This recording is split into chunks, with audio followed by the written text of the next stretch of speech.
똥꼬집이라는 그런 말을 아마 들어보셨을 겁니다. 똥꼬집은 뭐 아시는 것처럼 표준어는 아니고 이제 옹고집을 속되게 부르는 그런 말이죠. 그래서 자신의 생각이나 의견을 굽히지 않고 계속 고집한다는 그런 의미인데, 뭐 부정적인 의미가 강하기는 하지만 꼭 그런 의미만 있는 건 아닙니다. 그러니까 고집이라는 게 꼭 나쁜 것만은 아니라는 거죠.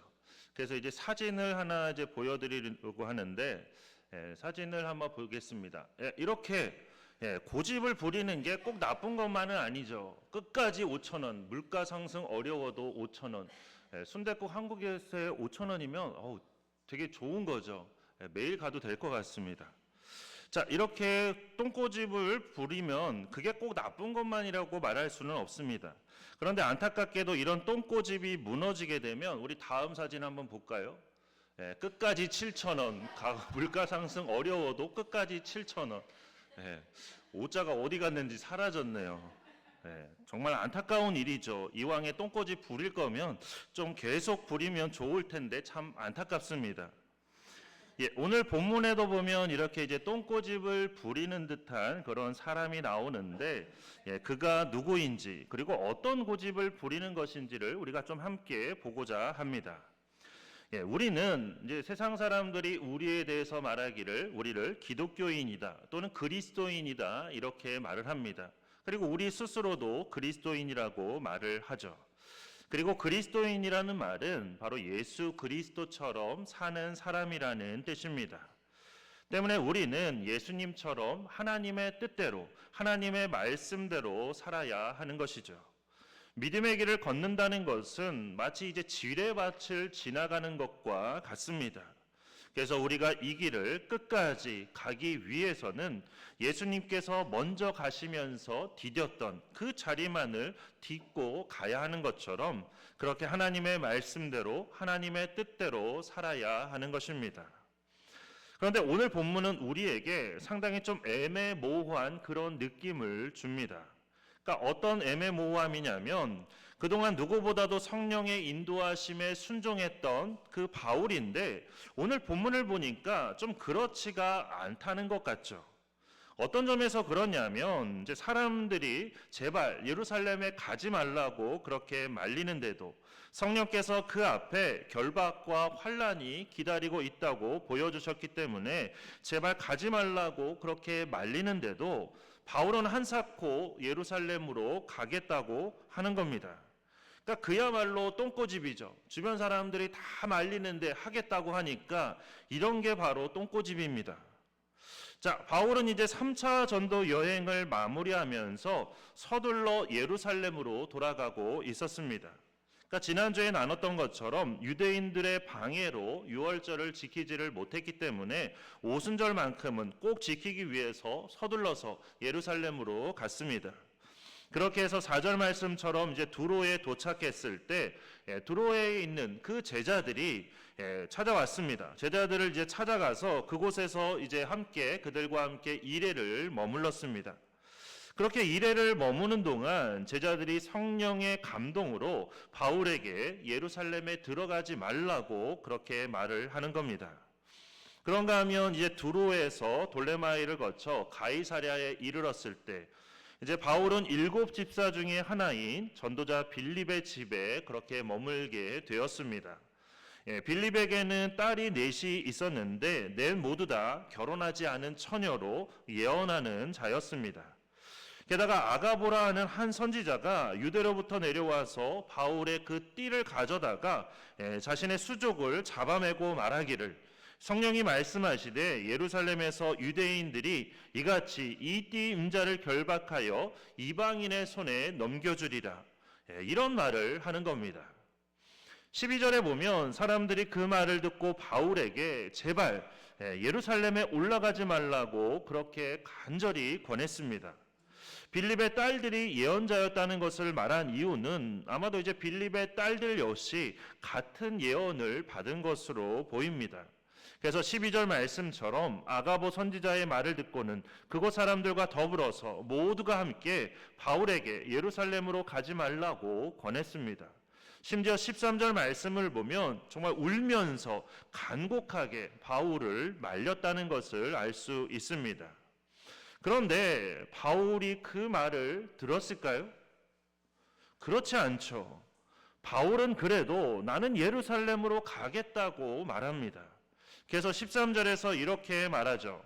여러분이 어찌하여 울어 내 마음을 상하게 하느냐. 나는 주 예수의 이름을 위하여 결박당할 뿐 아니라 예루살렘에서 죽을 것도 각오하였노라. 이렇게 바울은 죽음까지 각오하고 있다면서 반드시 예루살렘으로 가겠다고 말합니다. 그리고 결국 주변에 있던 사람들은 바울이 더 이상 권함을 받지 않았기 때문에 모두 다 주의 뜻대로 이루어지이다. 이렇게 말하면서 더 이상 바울을 말리지 않았습니다. 그렇다면 바울은 왜 이렇게 고집이 센 걸까요? 말 그대로 정말 똥고집인 걸까요? 그런데 사실 바울도 자기 마음대로 예루살렘에 가는 게 아니었습니다. 우리가 지난주에 봤던 사도행전 20장 22절 말씀에 보면 바울 역시 성령에 매여서 그 성령의 인도하심에 따라 예루살렘으로 가고 있는 것입니다. 그렇다면 이게 어떻게 된 일일까요? 바울은 성령의 인도하심에 따라서 예루살렘으로 가고 있고 또 몇몇 선지자와 예언자들은 성령께서 보여주신 대로 바울에게 말하며 가지 말라고 간곡히 말리는 그런 상황인데 왜 이렇게 서로의 말이 다른 걸까요? 그런데 사실 이게 다른 게 아닙니다. 다만 우리가 가지고 있는 선입견 때문에 그것을 다르다고 착각할 뿐입니다. 우리가 하나님의 뜻이냐 아니냐를 그렇게 분별하며 판단하는 그런 기준 중에는 우리의 잘못된 선입견이 그 안에 있다는 것이죠. 어떤 선입견이냐면 우리가 하나님의 뜻에 따라서 살아가면 하나님의 말씀에 순종함으로 하나님께서 인도하시는 그런 길을 걸어가면 그 길에는 어떤 어려움도 없고 고난도 없고 모든 일이 다 편안할 거라는 그런 착각입니다. 쉽게 말해서 하나님의 뜻대로 살면 고생도 전혀 안 하고 그저 편안할 것이다. 이런 선입견들을 우리가 가지고 있기 때문이라는 겁니다. 고생을 많이 하면서 어려운 일들을 많이 겪다 보면 이제는 내가 하나님의 뜻대로 좀 살아야겠구나 이런 생각을 하게 됩니다. 그러면서 이제 하나님께 기도하죠. 이제는 제가 하나님께서 인도하시는 대로 살겠습니다. 장사를 하던 사업을 하던 취업을 하던 이제는 진짜 하나님의 뜻대로 살겠습니다. 저를 인도하여 주옵소서. 이렇게 기도하는데 만약 그 마음의 동기가 나 이제 더 이상 고생하고 싶지 않다. 어려운 길은 지긋지긋하다. 나도 좀 편안하게 살아보고 싶다. 이런 마음의 동기로 그렇게 하나님의 뜻대로 살기를 구하는 거라면 그건 그야말로 큰 착각이 아닐 수 없다는 겁니다. 창세기 39장에 보면 요셉에 관한 말씀이 나오면서 하나님께서 요셉을 형통하게 하셨다는 그 말씀이 39장에만 3번이 나옵니다. 그 중에서도 2번은 하나님께서 범사에 형통하게 하셨다. 이렇게 나옵니다. 그러니까 요셉의 모든 일들을 하나님께서 형통하게 하셨다는 것이죠. 그런데 이것만 들으면 마치 요셉이 이제 애굽의 총리가 된 이후인 것처럼 그렇게 보이지만 39장 말씀은 전혀 그렇지가 않습니다. 창세기 39장은 요셉이 지금 어느 처지에 놓여 있냐면 그렇게 형들에 의해서 팔려가지고 지금 애굽의 친위대장인 보디발의 집에 노예로 팔려간 바로 그 내용부터 이 39장이 시작이 됩니다. 그렇게 보디발의 집에서 노예로 종살이를 하고 있는데 하나님께서는 그런 요셉이 형통한 자가 되었고 하나님께서 범사에 요셉을 형통하게 하셨다고 그렇게 말씀하고 있습니다. 그런가 하면 3번째 형통은 언제 말씀하신 것이냐면 보디발의 아내가 씌운 그 누명 때문에 감옥에 갇히게 되었을 때 그때 하나님께서 요셉을 범사에 형통하게 하셨다고 말씀하고 있습니다. 근데 어떠신가요? 좀 이해가 되시나요? 노예로 팔려왔는데 형통이라니 억울하게 감옥에 갇혔는데 형통이라니 이게 말이 되냐는 겁니까? 되냐는 겁니다. 그러니까 우리가 감옥에 갇히면 내 삶이 참 평탄하구나, 형통하구나. 감옥에 갇힌 사람이 누가 그렇게 생각을 할까요? 나 억울하다, 나 죄 없다. 다 그렇게 이야기를 하죠. 제가 교도소에서 그렇게 근무하면서 자기가 잘못했다고 말하는 사람을 별로 본 적이 별로 없습니다. 누구나 다 억울하대요. 자기는 억울해서 감옥에 왔다는 사람들이 거의 다 대부분입니다. 그런데 감옥에 갇혔는데 형통이라니 과연 이게 말이 되냐 하는 것입니다. 그러니까 우리의 생각에는 형통이라고 하면 노예로 팔려왔어도 곧바로 이제 자유인으로 해방이 되어야 되고, 그게 형통이고, 또 억울하게 감옥에 갇혔더라도 곧 누명을 벗고 감옥에서 풀려나야만, 그래야만 그게 형통일 것 같은데, 오히려 성경은 그 반대를 말하고 있다는 것이죠. 그러나 우리는 알고 있습니다. 그 모든 과정이 요셉이 이제 애굽의 총리가 되어가는 과정이라는 것을 알고 있죠. 그래서 아버지인 야곱과 형제들을 기근에서 구하는 그런 길이라는 것을 우리가 알고 있기 때문에 그 형통이 어떤 의미인지를 안다는 겁니다.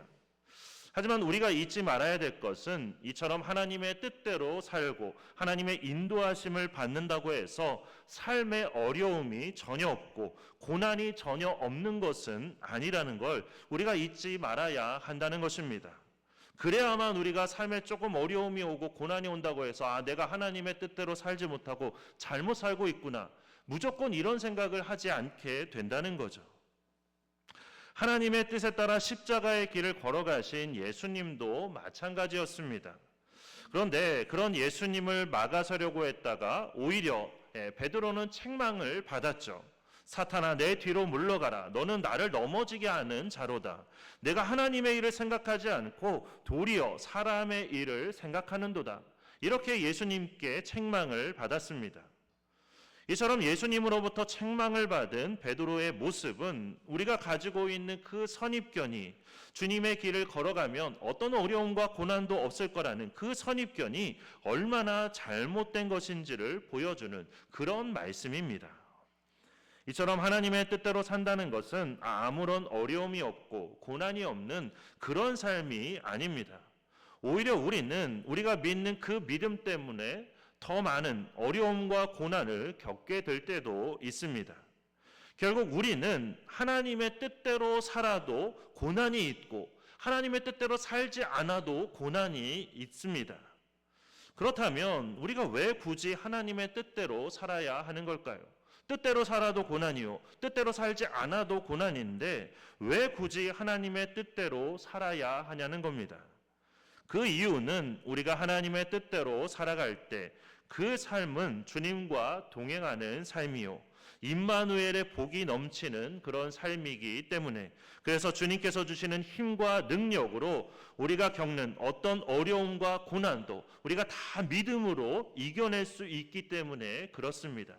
그렇기 때문에 우리가 하나님과 동행하는 삶, 하나님의 뜻대로 사는 삶을 살아야 하는 것입니다.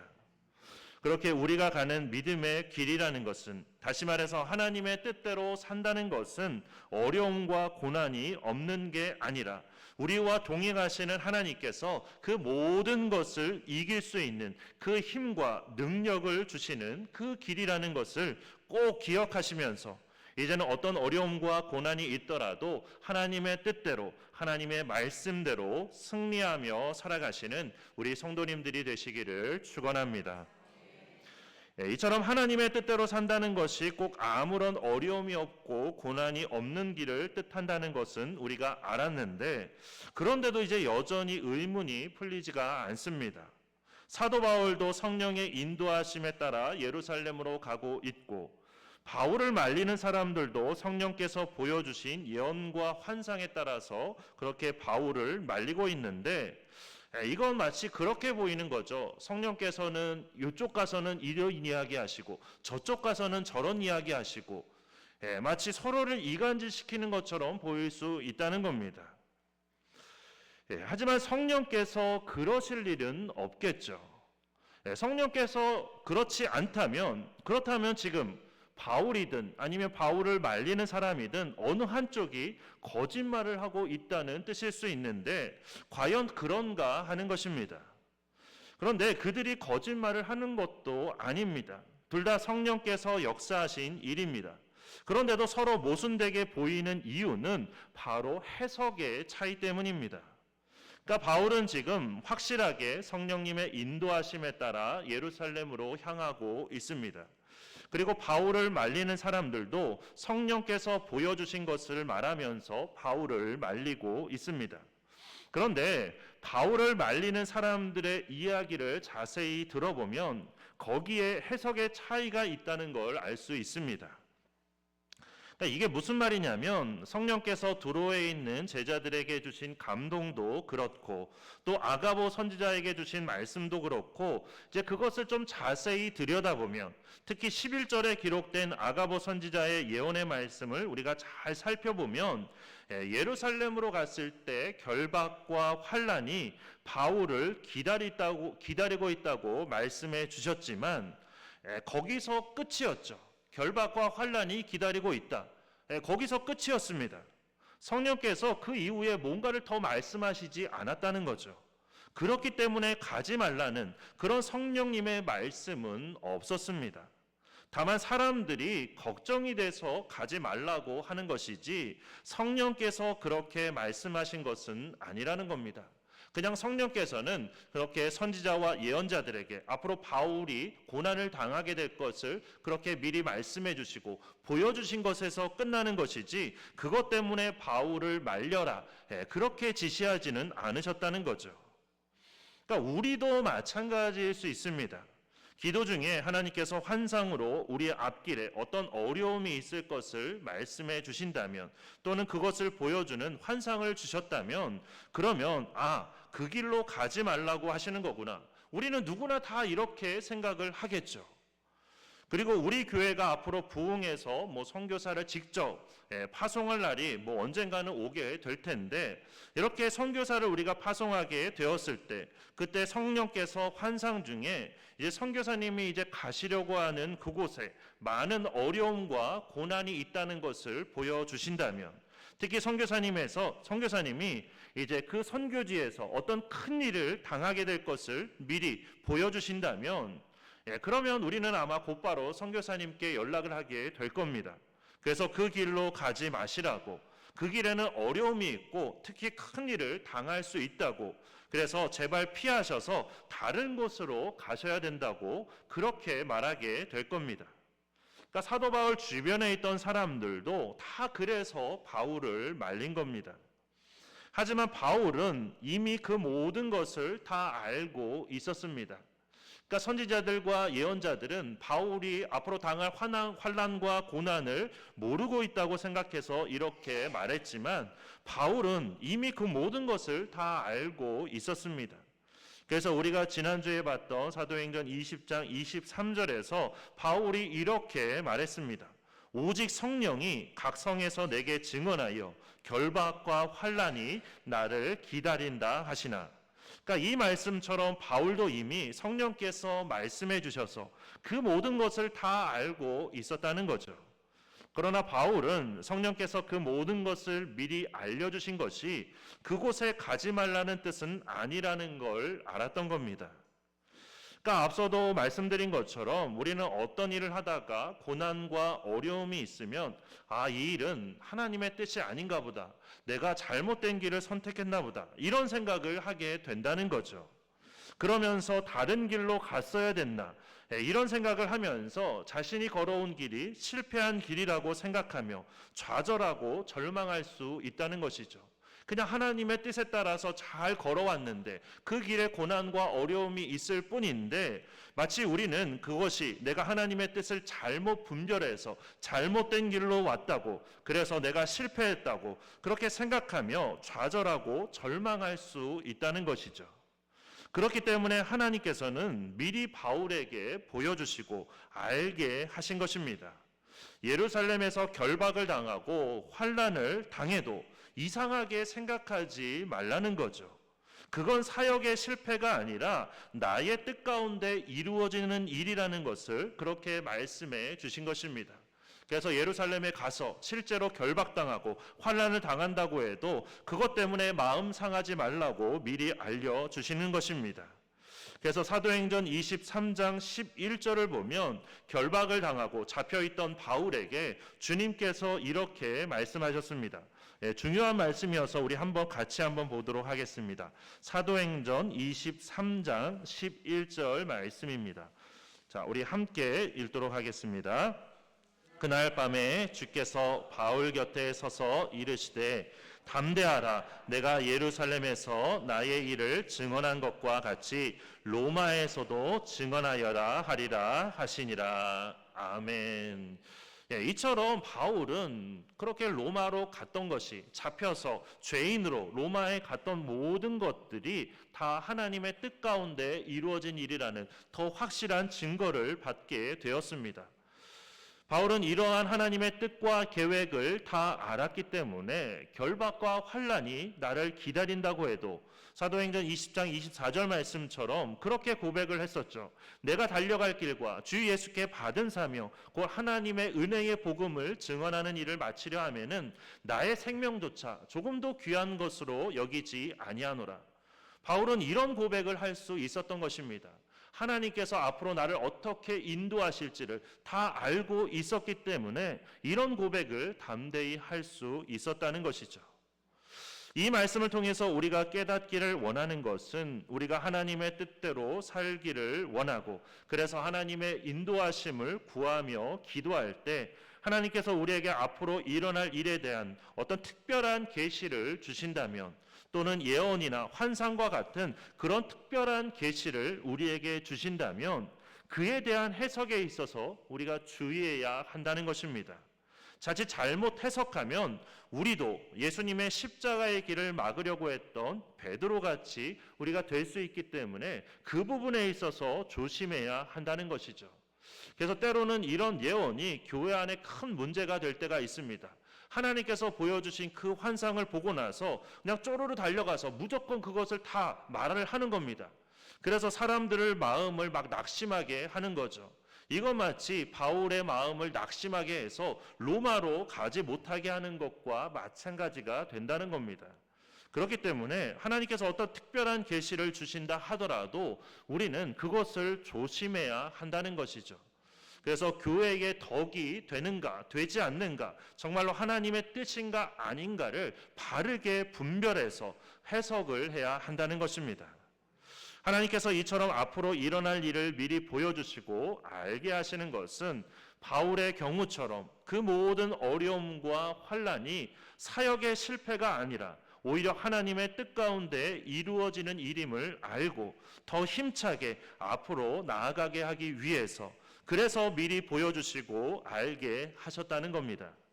그리고 바울 주변에 있는 사람들에게 그렇게 성령의 감동으로 앞으로 바울에게 일어날 일들을 미리 보여주신 것은 왜 그것을 보여주셨냐면, 바울이 마음을 돌려서 예루살렘으로 가지 않도록 그렇게 기도하라는 것이 아니라, 바울을 말리라는 것이 아니라, 그 모든 환난과 고난 속에서도 바울이 포기하지 않고 주어진 사명을 끝까지 잘 감당할 수 있도록 그렇게 기도하라는, 그런 중보 기도를 하라는 그런 뜻입니다.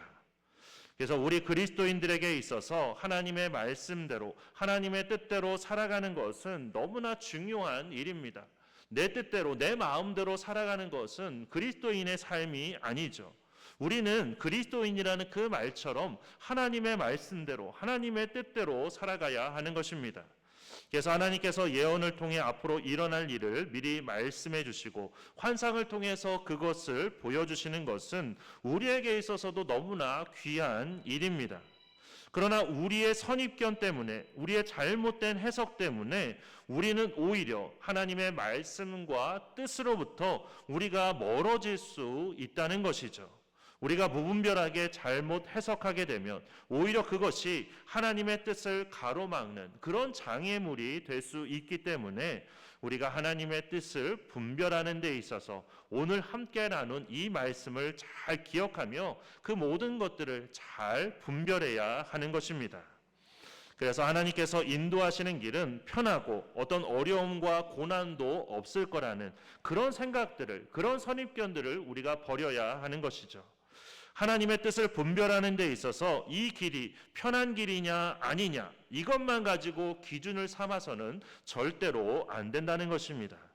그리고 하나님께서 앞으로 일어난 일을 미리 보여주시는 것은 그 앞에 있는 고난과 어려움을 피하라는 것이 아니라 오히려 말씀대로 그 고난과 어려움을 겪는 것이 하나님의 뜻에 따라 바르게 나아가고 승리하는 길이라는 그런 증거이고, 또한 그렇게 믿음 안에서 힘차게 나아가고 있는 다른 사람들의 그런 관한 환상을 보여주신다는 것은 우리로 하여금 그 사람을 위해서 중보하며 기도하라는 그런 뜻임을 우리가 꼭 기억해야 하는 것입니다.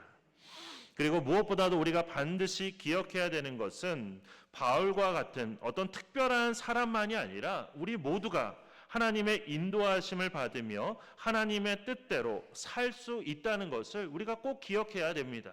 그러니까 어떤 분들은 목사님이나 그렇게 살 수 있지, 뭐 어떤 훌륭한 믿음의 분들이야 그렇게 살 수 있지, 나는 그렇게 살 수 없습니다, 이렇게 말하는데 그게 아니라는 거죠.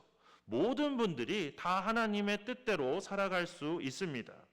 바울의 하나님이 다르고 나의 하나님이 다른 게 아니라 우리는 모두 우리의 아버지 되시는 같은 하나님을 섬기고 있기 때문에 우리도 누구나 바울처럼 하나님의 인도하심을 받으며 하나님의 뜻대로 살 수 있다는 것이죠. 그렇게 이 사실을 분명하게 믿고 그러한 믿음 안에서 우리가 살아가야 하는 것입니다. 하나님께서는 우리 모두가 하나님의 뜻과 인도하심 가운데 살아가기를 원하십니다. 그래서 우리가 주님의 이름으로 간절히 기도하기만 한다면 우리에게 지혜를 주시고 그 모든 길을 바르게 깨달을 수 있도록 인도해 주십니다. 그래서 선입견 없이 잘못된 해석 없이 하나님의 뜻을 바르게 깨닫고 그 길로 걸어갈 수 있도록 우리를 인도해 주신다는 것이죠. 그렇게 정말로 하나님의 뜻대로 살기를 원하신다면, 정말로 하나님의 말씀대로 살아가기를 원하신다면 늘 기도하며 하나님의 인도하심을 구하는, 그리고 예수님처럼 또한 바울처럼 하나님의 말씀과 뜻대로 살아가는 우리 모두가 되기를 주님의 이름으로 축원합니다. 이 시간 우리 주신 말씀 생각하면서 주가 보이신 생명의 길 함께 찬양한 후에 주신 말씀 붙들고 함께 기도하겠습니다.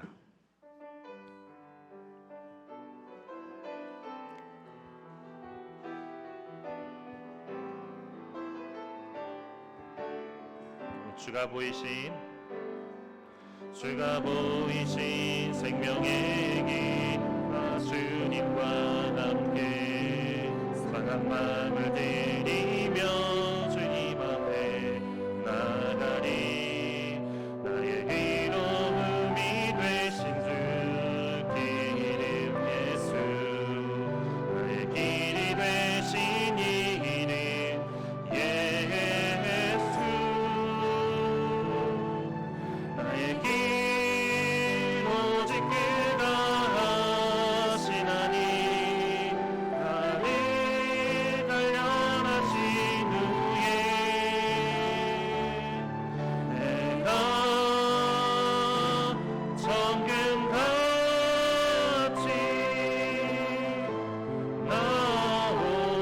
우리 한 번 더 찬양하겠습니다. 주가 보이신 생명의 길, 주가 보이신 생명의 길, 나 주님과 함께 상한 마음을 드리며 주님 앞에 나가리. 나의 의로움이 되신 주의 이름 예수, 나의 길이 되신 이름 예수, 나의 길 오직 그가 하시나니, 나를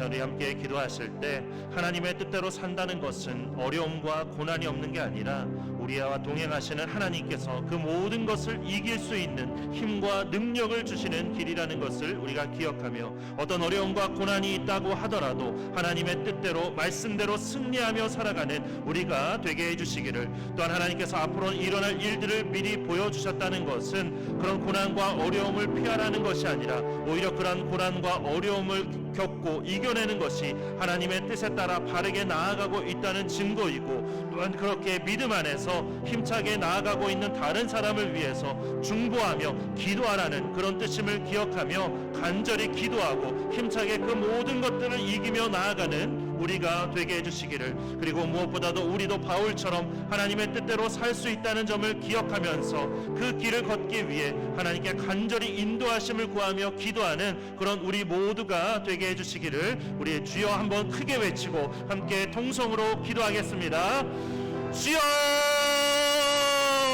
사랑이 많으신 하나님 아버지, 우리가 그리스도인으로서 하나님 우리도 바울처럼 하나님의 뜻대로 하나님의 말씀대로 살아가기를 원합니다. 그러나 주님, 우리가 그것에 관한 잘못된 선입견을 버릴 수 있도록 인도하여 주시옵소서. 하나님의 말씀대로 뜻대로 살아간다는 것이 어려움과 고난이 없는 것이 아니라 오히려 그 모든 것들을 이겨나가는 길이라는 것을 우리가 잊지 않게 하여 주시옵소서.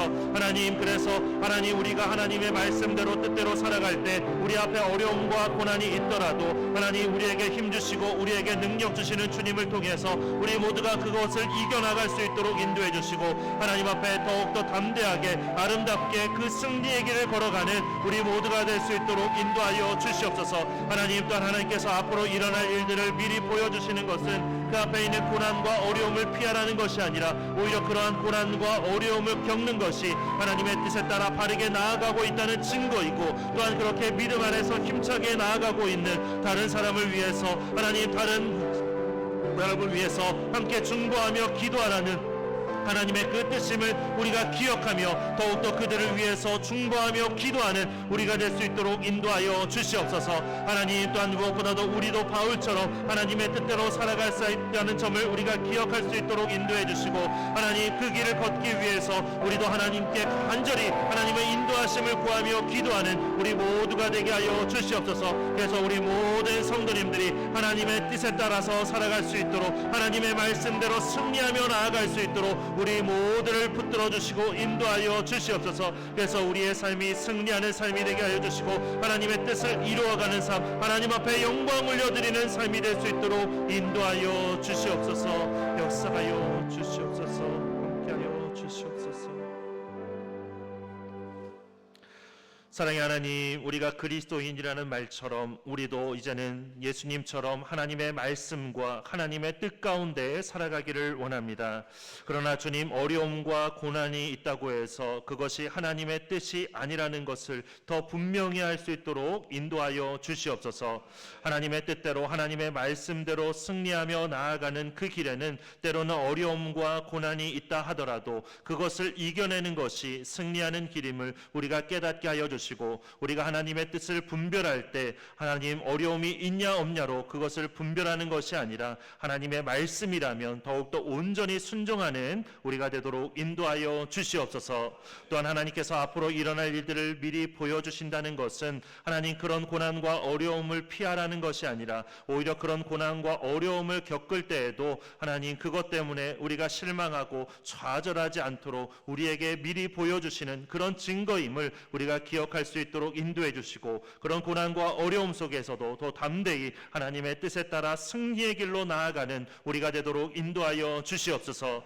또한 그렇게 믿음 안에서 힘차게 나아가고 있는 다른 성도들을 위해서도 우리가 함께 중보하며 기도하라는 뜻임을 기억하며 그들을 위해 간절히 중보하며 기도하는 우리가 되도록 인도하여 주시옵소서. 하나님, 또한 무엇보다도 우리도 바울처럼 하나님의 뜻대로 살아갈 수 있다는 점을 기억하면서 하나님, 우리도 그 길을 걷기 위해 간절히 하나님의 인도하심을 구하며 기도하는 우리가 되도록 인도하여 주시옵소서. 그래서 성령께서 주시는 힘으로, 성령께서 주시는 능력으로 우리도 바울처럼 담대하게 하나님의 말씀에 따라 승리의 길을 향해서 나아가는 우리 모두가 될 수 있도록 인도하여 주시옵소서. 성령께서 우리를 붙들어 주시고 이끌어 주실 줄 믿고 감사드리며 예수 그리스도의 이름으로 기도드립니다. 아멘.